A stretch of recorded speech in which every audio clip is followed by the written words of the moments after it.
స్థాపన కార్యక్రమానికి విచ్చేసిన గౌరవ ముఖ్యమంత్రి వర్యులు విజనరీ లీడర్ శ్రీ నారా చంద్రబాబు నాయుడు గారికి నా హృదయపూర్వక నమస్కారాలు. భారతీయ జనతా పార్టీ రాష్ట్ర అధ్యక్షులు పివిఎన్ మాధవ్ గారికి నా హృదయపూర్వక నమస్కారాలు.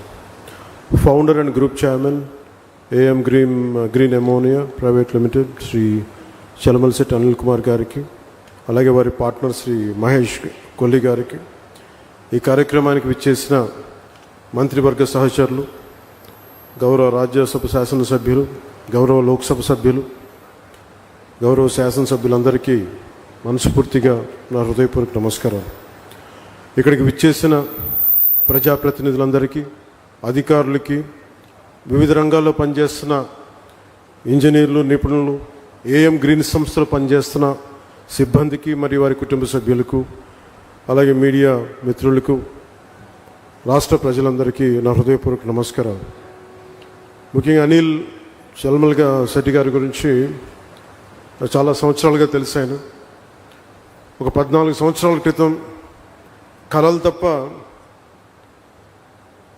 కేవలం ఏదో సాధించాలని ఒక తపన, చేతిలో డబ్బులు లేకపోయినా కానీ బలమైన సంకల్పం, సాధించాలన్న సంకల్పం ఈ రోజున ఒక ఎలాంటి పబ్లిక్ పెట్టుబడులు లేకుండా తన స్వీయ శక్తితోటి, మహేష్ గారి సహకారంతో, వారి స్నేహంతో ఒక అద్భుతమైన గ్రీన్కో కంపెనీని 6 వర్టికల్స్ ద్వారా ఈరోజు తీసుకొచ్చి దాంట్లో భాగంగా ఈ ఏఎం గ్రీన్ కంపెనీని కూడా ఈరోజు ఫౌండేషన్ వేయడం చాలా చాలా ఆనందదాయకంగా ఉంది. ఒక మనిషి కళల కంటే తప్ప ఏమీ సాధించలేరు. యూకేలో ఉంటూ విద్యార్థిగా ఇక్కడికి వచ్చి కేవలం సూట్ కేసులో ఒక జత బట్టలు, గుండెల నిండా కళలు తప్ప ఆ వ్యక్తికి ఏం లేవు. కానీ ఈరోజు ఆయన సాధించిన విజయాలు చూస్తుంటే, ముఖ్యంగా కాకినాడలో పుట్టి పెరిగినవాడు, ఇక్కడి నుంచి వెళ్ళి ఈ స్థాయిలో తిరిగి తన పుట్టిన స్థలానికి, ఆంధ్ర రాష్ట్రానికి, భారతదేశానికి ఇంత చేయటం మనస్ఫూర్తిగా ఆయనకి చేస్తున్నందుకు మనస్ఫూర్తిగా వారికి నా హృదయపూర్వక అభినందనలు తెలియజేస్తున్నాను. గౌరవ ముఖ్యమంత్రి గారు పదే చెప్తూ ఉంటారు, గవర్నమెంట్ అనేది కంటిన్యూ, ఒక గవర్నెన్స్ అనేది ఒక కంటిన్యూటీ. అది ప్రభుత్వాలు మారచ్చు, పార్టీలు మారచ్చు, కానీ ప్రభుత్వం మటుకు స్థిరంగా ఉంటుంది.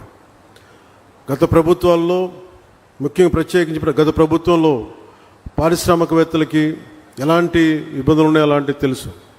కానీ గౌరవ ముఖ్యమంత్రి గారు చెప్పేది, పారిశ్రామికవేత్తలకి, పెట్టుబడులకి ఎలాంటి ఇబ్బంది కలగకుండా చాలా ఆరోగ్యకరమైన వాతావరణం ఉండాలి వారు చెప్పే దానికి నిదర్శనం ఈ రోజున ఈ భవిష్యత్తులో ఇది ఒక $10 బిలియన్ ఒక పెట్టుబడులు వచ్చే ఒక బలమైన కంపెనీగా దీన్ని తయారు చేయడం మనస్ఫూర్తిగా వారికి నా అభినందనలు తెలియజేస్తున్నాను. కాకినాడలోని 495 ఎకరాల విస్తీర్ణంలో ఇది ఏర్పాటు కానున్నది. ఇది సంవత్సరానికి 1.5 మిలియన్ మెట్రిక్ టన్నుల గ్రీన్ అమోనియా ఉత్పత్తి లక్ష్యంగా నిర్దేశించబడింది.